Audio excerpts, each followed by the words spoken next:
और यही बात, कल्याणकारी बात सदगुरु कबीर साहब की वाणी के द्वारा भी जो है गा करके अभी आप लोगों के सामने रखी कि जन्म सारो बाता में बीत गयो तुम्हें कबूह न राम कही। सबको मालूम है कि हम सुबह से लेकर के शाम तक जो है कितनी बातें अपने मतलब की करते हैं, कितनी परमार्थ की करते हैं, कितनी कल्याण की करते हैं। सारी चीज़ों का हिसाब किताब लेखा जोखा आदमी रखता है, लेकिन बातें कितनी करता है। शायद ही कोई ऐसा आदमी है कि इसका हिसाब किताब रखता है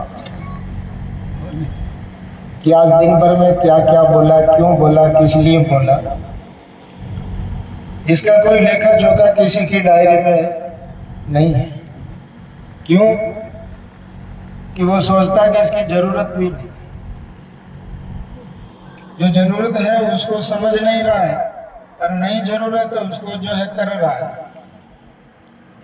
कर्म करते जा रहा है जिस कर्मों से केवल दुख और दुख ही मिलता है, लेकिन उन कर्मों को हंस हंस करके, शौक से, मौज से, आवेश से, आपा से और दबदबा बना करके जो है ऐसे कर्म करता रहता है, लेकिन भजन करने के लिए उसके जीवन में कभी ये भाव ही पैदा नहीं होता। तो जीवन कैसे बीत गया भाई?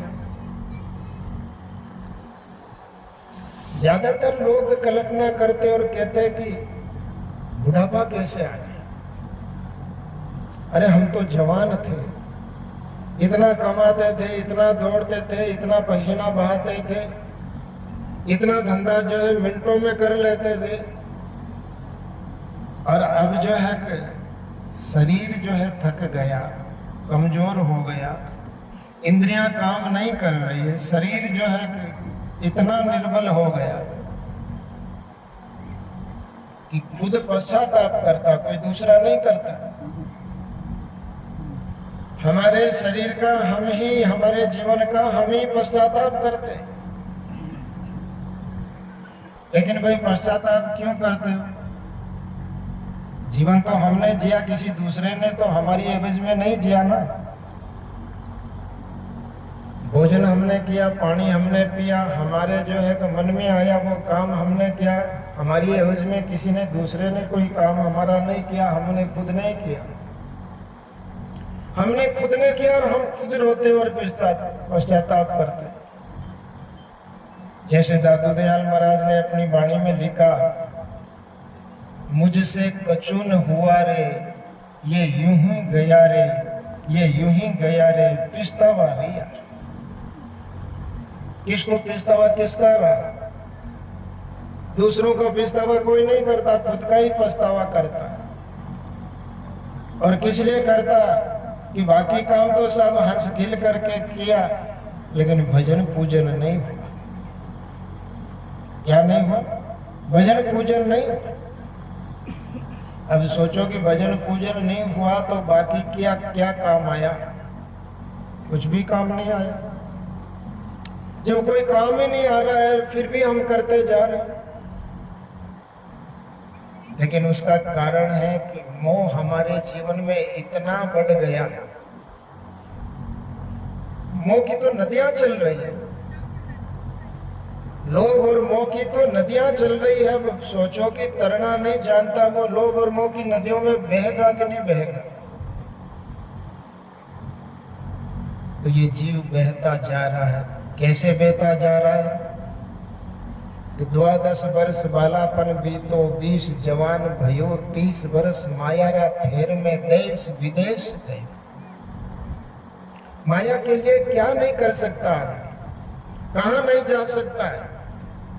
जो करना चाहिए, जहाँ जाना चाहिए वहां जो है कि चला जाता है। मकसद एक रहता है कि माया मिलनी चाहिए। अब काया तो अपनी है नहीं, माया अपनी कैसे होगी?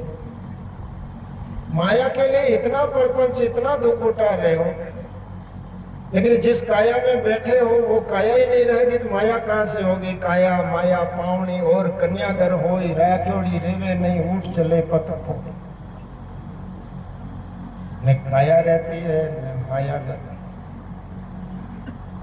लेकिन हमको सत्संग नहीं मिली, संत नहीं मिले, उनका ज्ञान उपदेश जो है कि समझ में नहीं आया, इसलिए करे तो करे क्या, यही तो करना आता, बाकी कुछ करना ही नहीं आता। और वो जब मिलते हैं तो हमको ज्ञान हो जाता है। सुंदरदास जी महाराज ने भजन में लिखा ना, गुरु ज्ञान बताया रे, ओ जग झूठ दिखाया रे, ओ जग झूठ दिखाया रे, तो मन नेचे आया रे। अभी मन में नेचे कहाँ, मन तो उड़ रहा है, शरीर से सत्संग के अंदर बैठे हैं, लेकिन मन पता नहीं कहाँ है। मन को पकड़ करके सत्संग में नहीं बैठाया। मन तो अपनी मौज से जहां उसको जाना है वहां जा रहा है। ये तो कोई संत महात्मा जो भजन करने वाले हैं, मन के संग लड़ाई मेरी, सब लोगों से लड़ाई करते लोग, घर परिवार के लोगों से लेकर के जितने भी लोग हमारे सामने आ जाए, हमको आड़ा तिरछा कुछ बोल जाए तो हम लड़ाई लड़ने के लिए तैयार हो जाते हैं। लेकिन मन आपसे क्या करवाता है? कभी आपने मन से लड़ाई की? कभी काम पड़ा आपके मन की लड़ाई का कि आज मैं मन से लड़ाई कर रहा हूं? कैसे मन से लड़ाई कैसे होती है? एक संत फकीर थे, बाबा राम प्रकाश जी महाराज जैसे,